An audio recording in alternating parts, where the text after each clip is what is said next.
Hello friends, welcome to our channel. இன்றைக்கி நம்ம சேமியா பிரியாணி எப்படி செய்கிறோன்னு சொல்லிட்டு பார்க்கலாம். அதுக்கு தேவையான பொருள் ஒரு பல்லாரி வெங்காயம் எடுத்து கட் பண்ணி வச்சுக்கோங்க, ஒரு தக்காளி, கொஞ்சமாக லெமன் புளியணும், கொஞ்சமாக கொத்தமல்லி, மல்லித்தழை, கருவேப்பிலை. இதுதான் நமக்கு தேவையான பொருள். இது கூடவே ஒரு பச்சை மிளகாய், இது கூட நம்ம பிரியாணி மசாலா எடுத்துக்கலாம். இது கூட இஞ்சி பூண்டு பேஸ்ட்டு நமக்கு தேவைப்படும். அது கூட நமக்கு தயிர்.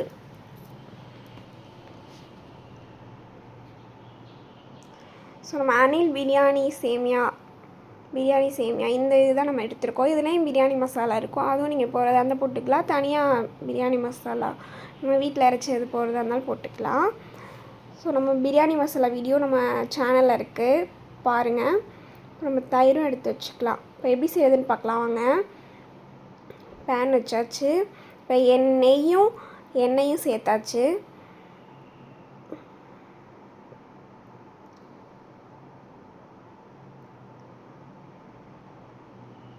அவ்வளோதான், நல்லா ஹீட் ஆயிடுச்சு. இப்போ நம்ம எடுத்து வச்சுருக்க வெங்காயத்தை இது கூட நம்ம சேர்த்துக்கலாம். சேர்த்து நல்லா வதக்கிக்கலாம். இது கூடயே நம்ம கருவேப்பிலையும் சேர்த்துக்கலாம். சேர்த்து நல்லா வதக்கிக்கலாம்.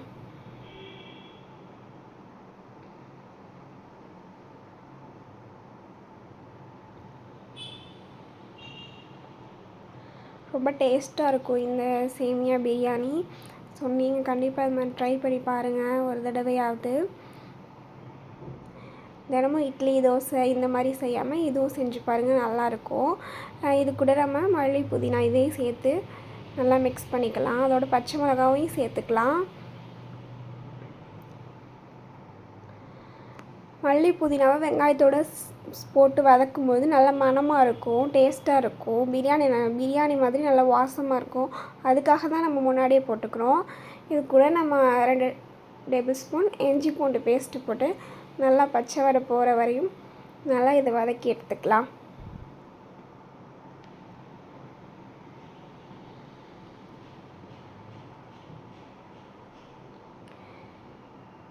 இந்த மாதிரி டிஃப்ரெண்ட் டிஷ்ஷெல்லாம் நம்ம சேனலில் வரும், கண்டிப்பாக பாருங்கள்.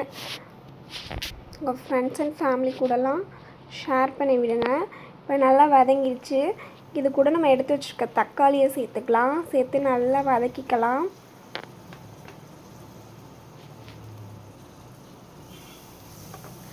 தக்காளி நல்லா மசிய அளவுக்கு வதங்கணும், அப்போ தான் நமக்கு அந்த ஃப்ளேவர் கிடைக்கும்.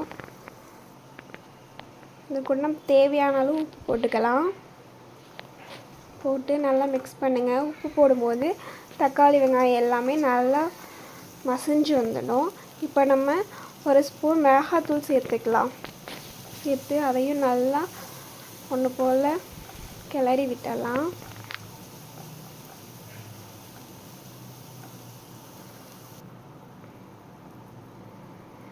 இப்போ நம்ம பிரியாணி மசாலா சேர்த்துக்கலாம். 1 ஸ்பூன் பிரியாணி மசாலா சேர்த்துக்கலாம்.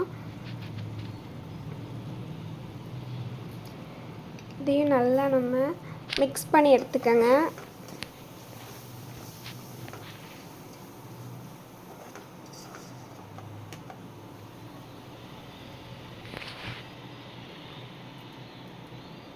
இது கூடவே நம்ம எடுத்து வச்சுருக்க தயிரையும் 2 டேபிள் ஸ்பூன் ஊற்றிக்கலாம்.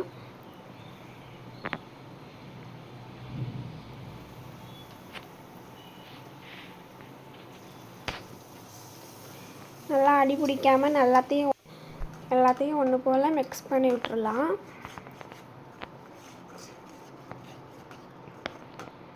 இது நல்லா வதங்கி எண்ணெய் பிரிஞ்சு வர அளவுக்கு இதை நம்ம வதக்கி எடுத்துக்கலாம்.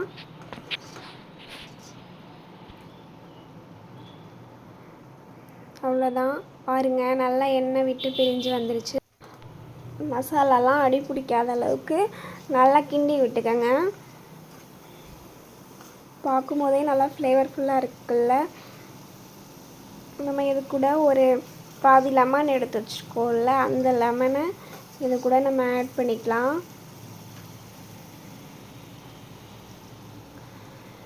லெமன் சேர்க்கும்போது நமக்கு பிரியாணி குழையாமல் இருக்கும், அதோட ஒன்றோட ஒன்று ஒட்டாமல் இருக்கும். ஸோ நம்ம பிரியாணியில் எப்படி உதிரியாக ரைஸ் இருக்குமோ அதே மாதிரி பிரியாணி இந்த சேமியா வந்து சேமியாவில் உள்ள எல்லாம் ஒன்றோட ஒன்று ஒட்டாமல் நல்லா உதிரியாக நல்லாயிருக்கும்.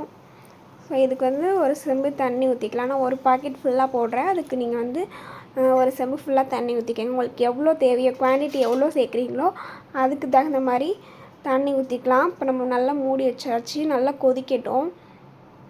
இப்போ ஓப்பன் பண்ணி பார்க்கலாம். பாருங்கள், நல்லா கொதி வந்துடுச்சு. இப்போ நம்ம எடுத்து வச்சுருக்க சேமியாவை இது கூட சேர்த்துக்கலாம்.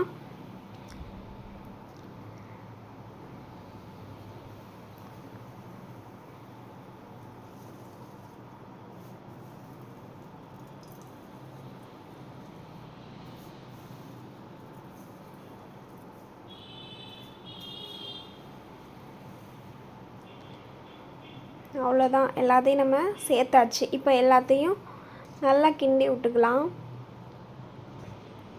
கொஞ்சம் ஹை ஃப்ளேம்லேயே இருக்கட்டும், நல்லா கிண்டி விடலாம்.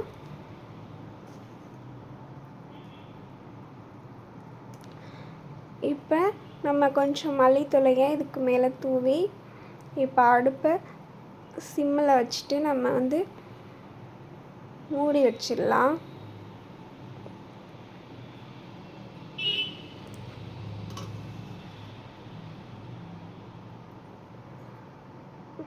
அடுப்பு லோ ஃப்ளேம்லேயே இருக்கட்டும். இப்போ ஓப்பன் பண்ணி பார்க்கலாம். பாருங்கள், நம்ம தண்ணி ஊற்றுனதெல்லாம் சேமியா நல்லா உறிஞ்சிடுச்சு. கீழே வந்து பிடிக்கும், அதனால நம்ம அடிக்கடி கிண்டி விட்டுக்கணும்.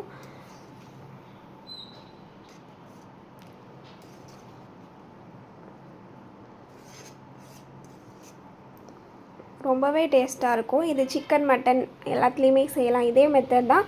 நம்ம சிக்கன் மட்டன் இது போட்டு செய்யலாம், வெஜிடபிள் போட்டு செய்யலாம். இப்போ இது மறுபடியும் மூடி வச்சிடலாம், சிம்மிலே இருக்கட்டும். அவ்வளோதான். இப்போ நம்ம ஓப்பன் பண்ணி பார்க்கலாம். கரெக்டான ஸ்டேஜுக்கு வந்துடுச்சு. இந்த ஸ்டேஜில் நம்ம எல்லாத்தையும் நல்லா ஒன்று போல் மிக்ஸ் பண்ணி விட்டுறலாம். கீழே கொஞ்சம் பிடிக்காத அளவுக்கு நல்லா கிண்டி விட்டுருங்க.